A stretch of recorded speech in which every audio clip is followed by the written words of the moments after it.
Hello again and welcome to Shed Talk, my weekly magazine video series looking at the keeping, breeding and showing of cage birds. And in this episode we're going to look at the next few pairs that we're going to put down. I've done all the work, all the hard work. I've done the pairing up on paper. I've looked at my various spreadsheets and my breeding records, and I've identified a number of pairs that I'm hoping will be compatible, and are going to put down for the next for as those early pairs in this year's breeding season.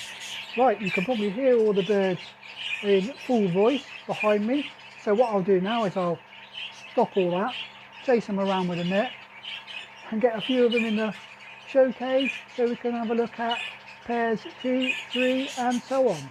Right, let's get them out now then. So I've got the birds that we're going to look at today. So we've got in total 3 pairs that we're going to put down. Plus we're going to have a look at a couple of hens that I'm still waiting on cockbirds for. Right, and I've got the first of those pairs behind me, hopefully going to go into cage number 2. So without any further ado, let's have a look at them. So this is pair number 2. We have a sky blue cinnamon cockbird on the left as you're looking at it. This is a 2025 rung bird, and is old enough to be in the breeding cage, just over 10 months old. And next to him we have the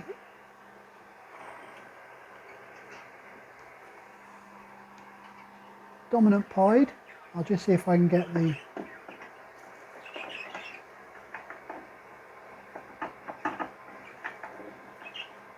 cinnamon back up. Less happy to be on the perch than the dominant pied is.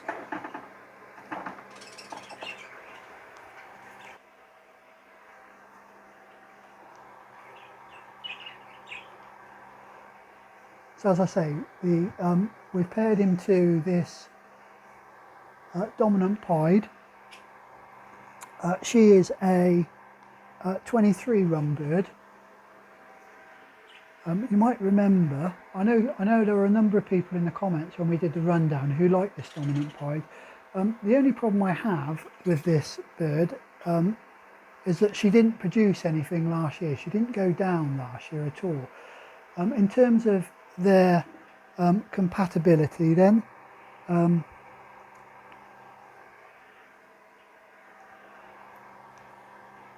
they are not too closely related. First of all, I'll talk about that. So the inbreeding coefficient is 14.65. So not too bad. It's quite a reasonable ancestor is where they are. You know, I think this cockbird came out really high in the rundown. It's a nice cockbird, as you can see. Stands up nice and well, has a fairly nice stance about him, drops his tail just a little bit, but has nice wing carriage, relatively deep mask, quite wide at the shoulders, and quite a reasonable width between the eyes. So overall, a nice, really nice, useful stock bird, I suppose. He could, you know, make a show bird, but he's probably not going to produce anything major and not going to win any major things. The hen, on the other hand, so this hen, it was out of an outcross that we got a couple of years ago. We've lost that, which was a dominant pied. We've lost that dominant pied. It was quite an oldish bird when I got it. So, so this hen then is, I'll just see if I can get her to turn around without disturbing the cockbird too much. I will do. We'll just see if he'll go back up. There we go. So the hen, as I say, got a nice, reasonable hen. She's quite big. She has quite a lot of blow about the top of her head for a hen. And she has, again, nice deep mask and has big spots. You might remember, Dad, So Dad didn't have any, was lacking spots. Partly I think because of the dominant pied in him, but he lacked spots on one side of the face. All of his offspring, strangely enough, have had reasonable spots, so I'm quite happy with that. So like I say, this is going to be my pair number 2. As I always say, do let me know your thoughts on the birds. I'll just let you have a little look at them, at this pair, without trying to disturb them too much.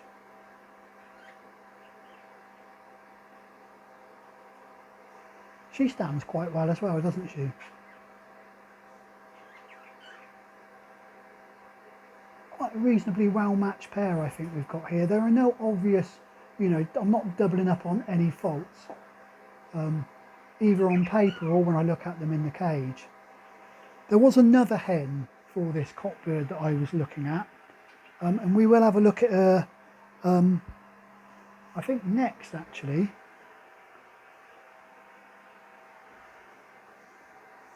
But that hen was a bit more closely related to the cockbird, but when I was working through my possible pairings, I think he suited I think that hen suited the partner I've chose from. We'll have it, like I said, we'll look at those two partners next. Just in terms of, I'd have been left with a pair that didn't really match if I had if I'd paired up that way round. But we might try this cockbird with that hen, maybe a little bit later. But as I say, let me know your thoughts on this pair.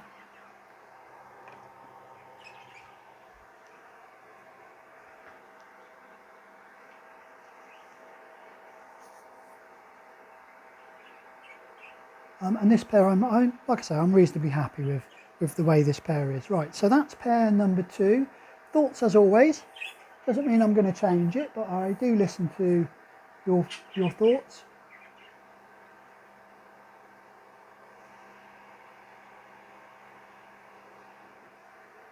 Right, pair number 2. Let's have a look now at pair number 3.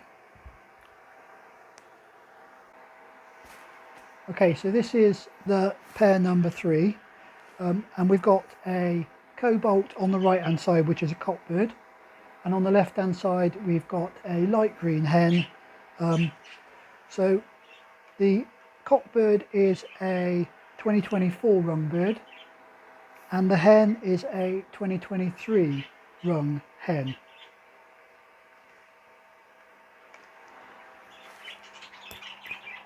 This was the hen that I almost paired up to that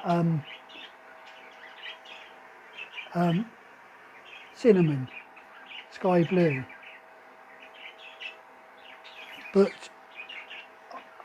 I was umming as I was on paper, but there was a problem really with how the other pairs would work out, and it left me with either a pair that was too closely related or a pair that was too far apart. As for this pair, they are quite close actually, this pair. So the inbreeding coefficient is actually at 37.21%, which is quite close. I mean, it's not too close, but it is quite close. It would make them sort of, I suppose, half brother and sister, that sort of scale, I suppose. The reason I did in the end decide it wasn't too bad was because it was based on just a couple of quite distant ancestors. So that was my reasoning behind it. Right, so let's just talk about the pair then. So the cockbird is a nice cockbird, a nice again, and really his main feature, I suppose, is the size of the spots. It's got some lovely big spots on him for the length of the mask. He's also got a real nice glow and width between the eyes. The feathers between the eyes are just starting to come down He stands quite well. He stands quite upright on the perch, doesn't he? Has a little bit of a hinge tail. It's not too bad, but a little bit of a hinge tail. But does stand very upright on the perch, which is contrary to the hen. So the hen leans over the perch quite a lot, and so you can see she doesn't have the best of stances about her. The size of the spots on the hen are not as big as the cockbird, but she does have a reasonable mask on her, and she got nice width between the shoulders. She has a very top end is very henny, isn't it? You know, if you look across the top of the head, there's no real rise above the eye like we've got on the cockbird. She's very flat across there. So, but she does have a little bit of width, and you can see the feathers between the eyes. There is a little bit of drop on the feather there, but overall a nice wide hen, I suppose. So these will both go into cage number 3.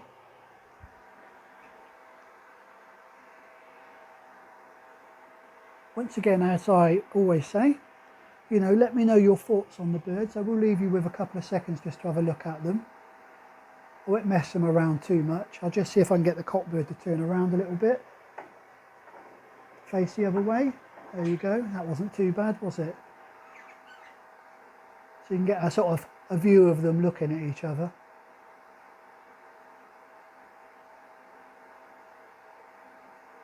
Now I've turned him round, he leans over the perch, doesn't he? But we have seen that his style is okay when he's relaxed on the perch, when he's not too bad. So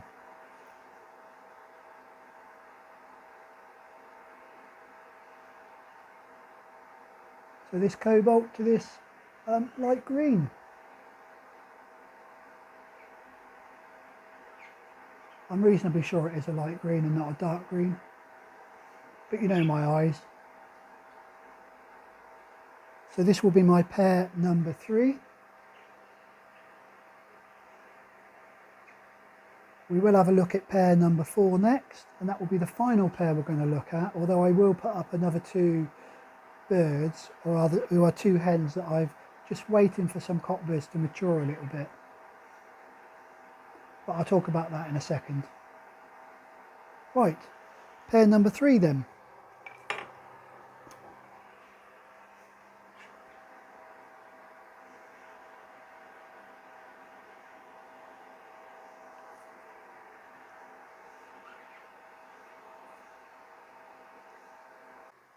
Well, before we look at the final few birds that we are thinking about pairing up, it is that time of the year again, so I just thought I'd mention it here.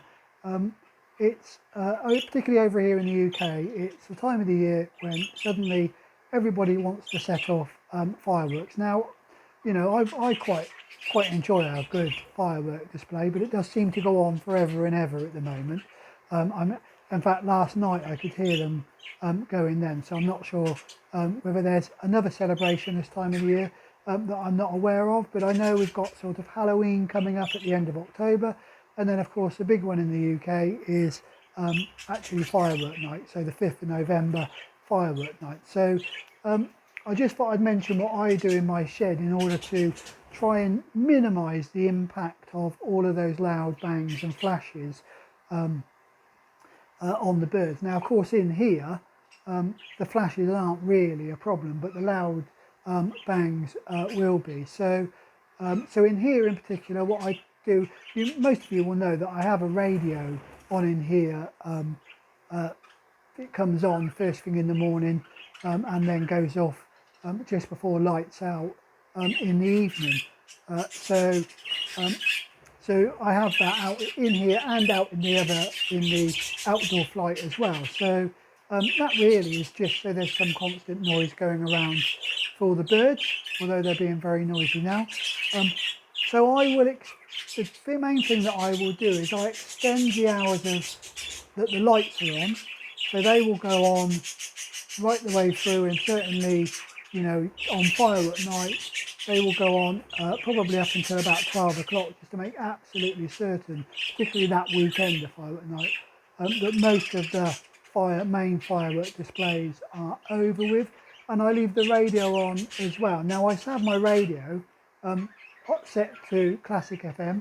I enjoy it, the birds seem to enjoy it. And classic FM here in the UK have a, I suppose, a pet friendly night over that week, the firework period, where they play what I think they consider to be soothing music to help keep the pets nice and calm. So that's a good thing in terms of that particular channel. I'm sure there are other channels that do it, but that's what I do here. And I do the same thing in the outside shed. Again, the lights will stay on, and that's only about a week, that the lights are actually on for. So it shouldn't upset the fives too much in terms of, sending them into a funny molt or whatever just before the show season starts. But anyway, so I do that, and out there, and I leave the radio on out there as well, just to try and keep the birds settled, so that if there is a loud bang or a flash and it disturbs them, they're not flapping around in the dark. They're actually in, they can see where they're going, they can re-find their way back to a perch. And of course the ones that we're going to put down to breeding, whilst I don't expect there will be any of them on eggs by the time of firework night, which is still 2 weeks away really. I don't expect there to be any down on eggs at that stage, but there may, again, if there were, at least the hen would be able to find its way back into the nest box should she decide to come out because of the noise. So that's what I do for firework night. Let me know in the comments how you cope with the problem of fireworks. And of course, also don't forget, you can comment on anything else that you see in this video on it or any other video. I do enjoy reading the comments, and I try to answer most of them or all of them as best I can with my relatively limited knowledge of all things birds, but I do try to answer them as best I can. If you're not yet a subscriber, of course, please do subscribe to the channel, and if you want early notifications on when I release a new video, then just click on the bell icon, and you should get a notification that that I've uploaded and released a new video. Right, let's have a look at those final few birds that I'm thinking about pairing up. And this is the final of the pairs that we're going to put down, just because, as I mentioned it a little bit earlier, I don't have any cockbirds that are quite old enough to pair up yet, so part of the problem with keeping them young, I suppose. There's a couple that aren't far off, so I will be looking at those shortly. So so in here we've got a light green cockbird, and this is a 2024 rung bird.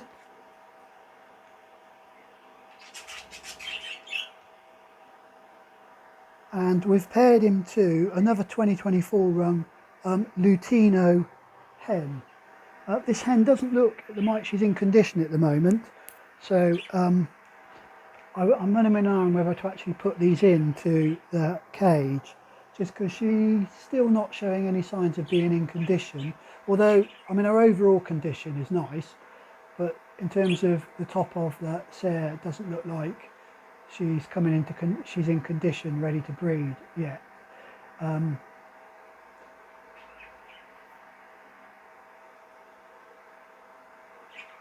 So this pair is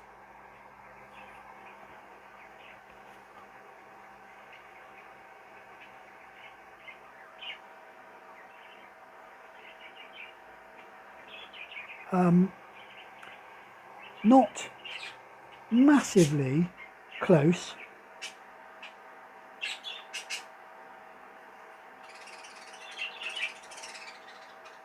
in terms of their relationship.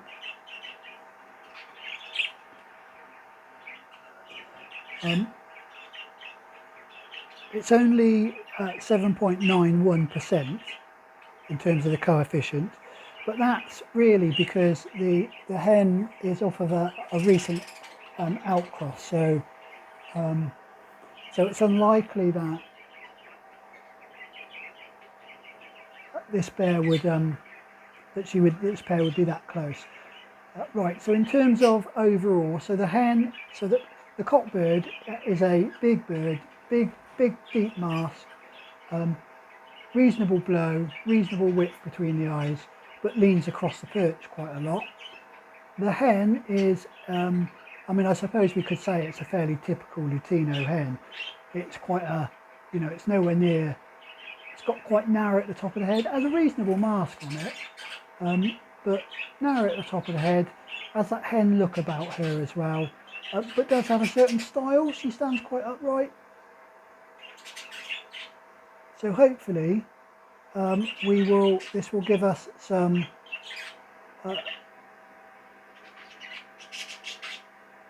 nice split eye nose that show a bit more size, a bit like Dad in terms of size, but a bit more upright. So she'll bring the style, he will bring the size. I suppose that's what I'm trying to say, isn't it?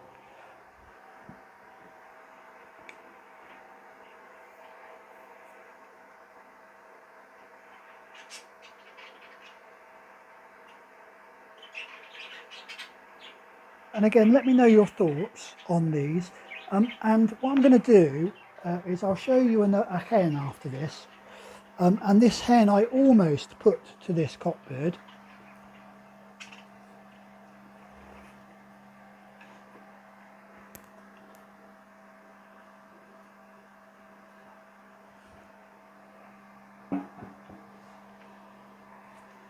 She would have been quite a bit closer in terms of the relationship, and I am now and ahhing here because the hen that there's me thinking I've got them all sorted in my head, but the hen,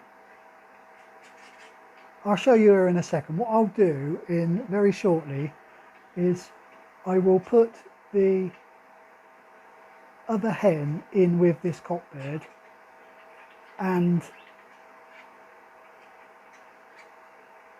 you can let me know your thoughts as to which you would pair up to. The hen that I'm thinking about is actually in condition, whereas this one isn't, and she would be much more closely related to him. So 28% would be the inbreeding coefficient.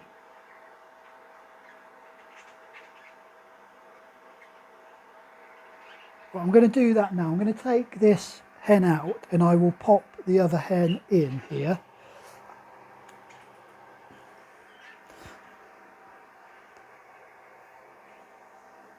And that will make a decision.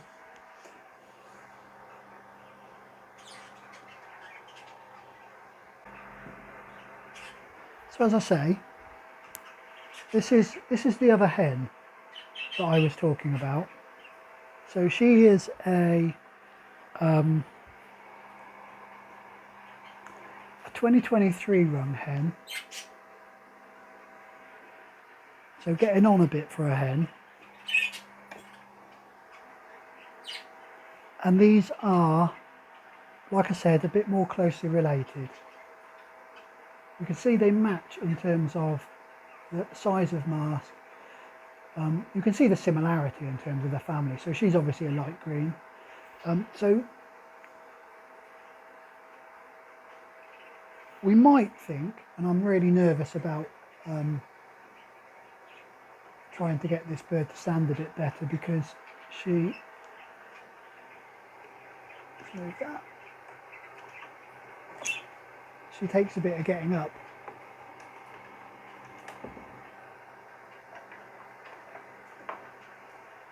Say that and she gets up straight away.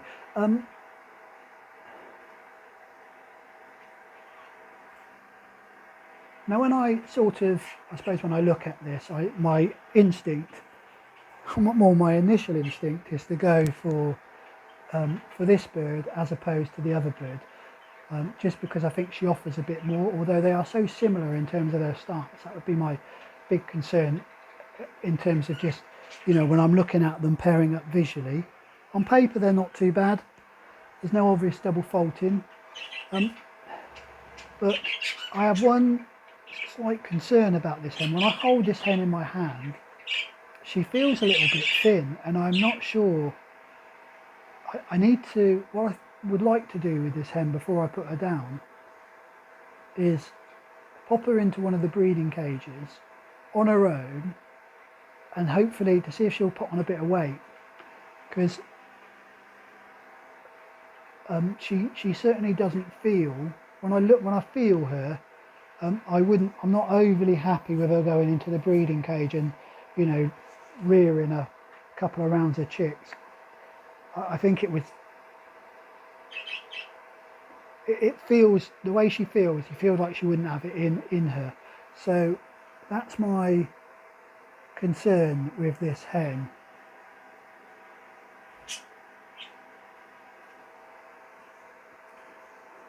So what I wonder what you would do in this case. Would you, you know, if you have that feeling that she's a bit thin, not got the body mass, would you pair her up, or would you leave her? I'm inclined to go back to the pair, the Lutino for this cockbird, and maybe if this hen improves in condition, just in terms of her bulk condition more than anything else. I do have a cockbird for this, or a cockbird in mind for this hen anyway. But thoughts, as always, you know. What would you have done in my case?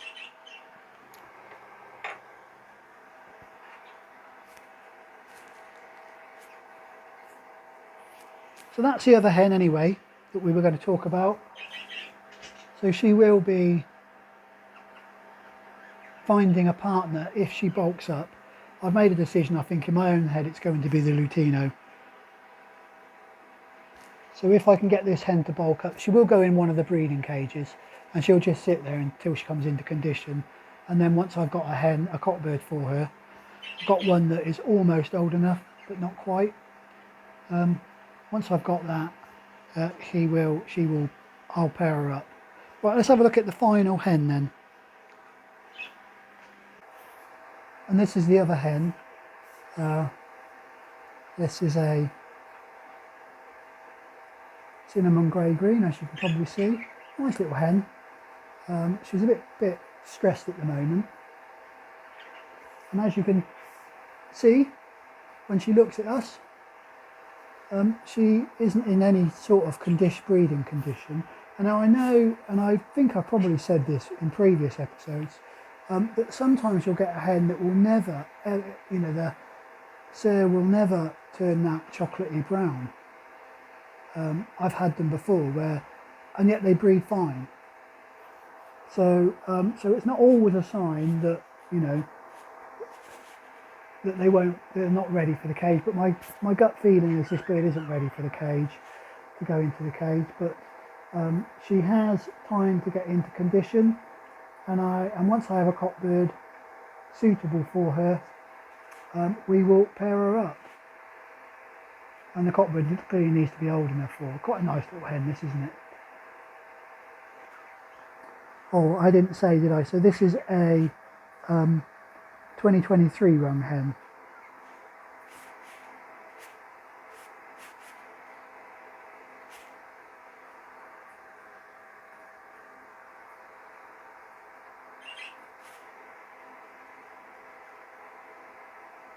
Terrible wing carriage.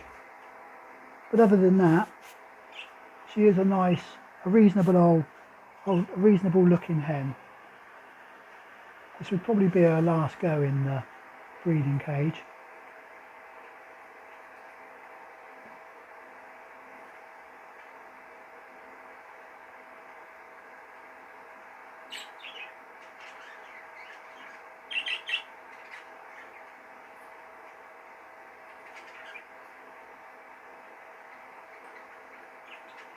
She has more bulk than that last hen. You remember I said the last hen, it felt really thin in the hand. This bird doesn't. She feels perfectly fine in the in the hand, so I wouldn't be too worried about. I'm not worried about that. It's just the fact that she probably is not in any breeding condition at the moment, and I don't have a cock bird old enough for her. Anyway, she's becoming really unsettled in the cage, so I will move out the way. Hopefully she'll settle a little bit, and then we will pop her back into the flight to let her get into condition.